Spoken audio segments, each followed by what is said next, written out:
কবিগণ রবীন্দ্রনাথ ঠাকুর। আমি ভিক্ষা করে ফিরিতেছিলাম গ্রামের পথে পথে। তুমি তখন চলেছিলে তোমার স্বর্ণরথে। অপূর্ব এক স্বপ্ন সম লাগিতেছিল চোখে মুখে। কি বিচিত্র শোভা তোমার, কি বিচিত্র সাজ। আমি মনে ভাবিতেছিলাম, এ কোন মহারাজ আজি শুভক্ষণে রাত পোহালো। ভেবেছিলাম তবে আজ আমারে দাঁড়ে দাঁড়ে ফিরিতে বাহির হতে নাহি হতে কি কাহার দেখা পেলে পথে। চলিতে রথ ধন ধান্য ছড়াই, দুই হাতে মুঠা মুঠা পুড়িয়ে নেব ভারে ভারে। দেখি সহসা রথ থেমে গেল আমার কাছে এসে। আমার মুখ পানে যে নামলে তুমি হেসে। দেখে মুখের প্রসন্নতা জুড়ে গেল সকল ব্যথা।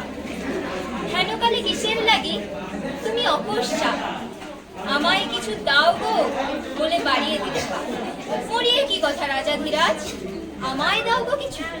শুনে ক্ষণকালে তরে রইনু মাথা নিচু। তোমার কি বা অভাব আছে ভিখারি ভিক্ষুকের কাছে। এ কেবল কৌতুকের বসে আমায় প্রবঞ্চনা। ঝুলি হতে দিলেম তুলে একটি ছোট কণা, যবে পাত্রখানি ঘরে এনে উজাড় করি।